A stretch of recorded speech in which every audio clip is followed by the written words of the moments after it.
Commonly found plastic waste are food wrappers, straws and stirrers, plastic bottles and caps. Tackling this problem will require sustainable solutions that will reduce and ultimately remove the impact of plastic pollution on the environment. To speak to us about some of those solutions to this global problem that threatens wildlife and humans, we are now joined via Zoom by Professor Linda Godfrey, CSIR Principal Research and Manager of the Waste RDI Roadmap. A very good afternoon to you, Prof, and thank you so very much for joining us here on SABC News. Thanks very much, and thank you for the opportunity to talk about plastic. You're most welcome. Just, there's this, what I call a selective outrage when it comes to plastic solution. I mean, on one hand, you have plastic straws that people sort of frown upon now. I mean, if you go to restaurants, for example, you don't see plastic straws quite as much. But there is still plastic really going around. I mean, if I go to the grocery store, people are still using plastics. They're using coffee lids made of plastic. I mean, I can really sort of go on. Why is there this thing that will accept this, but we certainly won't accept that, when it all really does the same sort of damage, doesn't it? Well, I think that there's an element of convenience that has been created around plastic. I know certainly the African continent is identified as a new market opportunity for plastic industries. We see the plastic growth rates internationally just continuing to increase, despite some of the social pressure against plastic, despite many brand owners, many big companies making commitments, for example, around wanting to reduce their plastic footprints. So I think this is really a very important issue that Africa needs to focus on, and needs to focus on now, before we find ourselves in a very similar situation, for example, to what we're seeing in Southeast Asia, for example, where we have canals, where we have coastlines just flooded with plastic. And perhaps a question that you as researchers might struggle with is really how we can deal with this leakage of waste, and in particular plastic waste to the environment. I mean, really, where do you begin when there aren't really, the strictest of laws when it comes to how we, let go of waste, for example? I mean, the seas, for example, it's a scary situation. What's happening there? Where do you begin as researchers to try and tackle this and address this?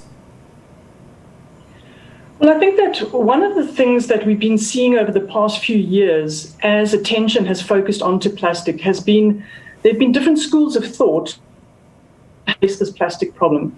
There are groups who say, well, we actually just need to reduce consumption. We need to stop consuming so much plastic. We need to shift to alternative delivery methods. We need to look at consumption in general, which is not only having impacts on plastic, but impacts in terms of climate change, biodiversity loss, etc., etc. There's another school of thought that says, well, all we actually need to do is just transition plastic to some kind of whether it be paper, whether it be biodegradable plastic, and the problem will just biodegrade in the environment.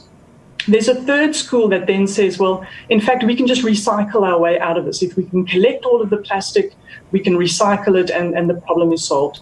And then there are many who say that, in fact, this is just a symptom of an underlying waste management problem. If we actually just had proper waste collection and proper waste service delivery, it would solve the problem. We wouldn't see plastic lying in the streets. We wouldn't have plastic leaking into the environment. But I think a recent study that was published called Breaking the Plastic Wave, it was a global study, identified that there is no single silver bullet to solve the problem. It's going to require a suite of interventions. It's going to require all of those. It's going to require that we look at reducing consumption and shifting to alternative delivery methods. It's going to require substitution where it makes sense. It's going to require growing our recycling economy. And absolutely, it's going to require that we improve waste collection and service delivery for all. So I think as researchers, what we're trying to understand is, how do we evidence this discussion? How do we provide the information that's needed for policymakers, for decision makers, to make the right decisions, that we don't go down the wrong path, that we don't lock into the incorrect technologies, but that we are adopting an evidence-based policy development and a policy implementation approach. Yeah, and then you talk about interventions. One that I wonder if you missed out there in terms of investing in education and awareness campaigns that perhaps promote recycling. Could you perhaps then be involved in that, where we can maybe teach how to sort of reduce plastic consumption and looking at other alternatives? I mean, you look at the example of school children, for example. If you look at the little juices that most of them carry to school, they still have plastic straws in there, for example. And I wonder if maybe this also needs to be addressed at a younger stage.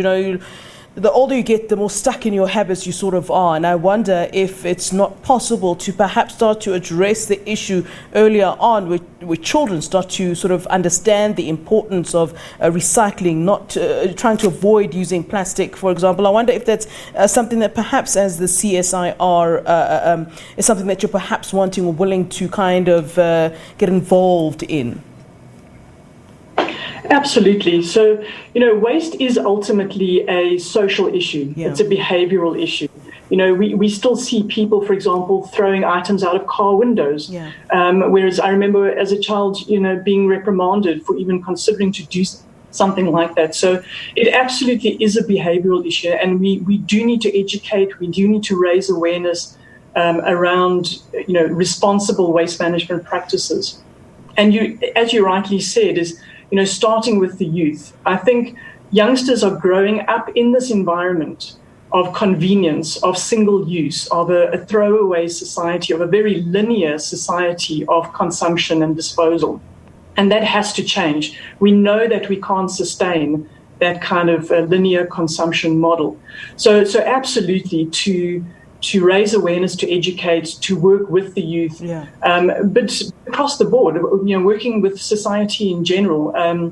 If you speak to your parents or your grandparents, they'll probably still tell you the stories about the milkman who used to deliver milk in glass bottles each morning. And we're starting to see of reusable milk bottles returning in many countries, in many cities around the world.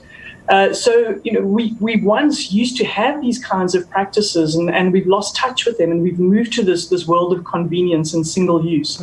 So yes, there are many organizations internationally and also in South Africa that are driving a very strong communication-based agenda.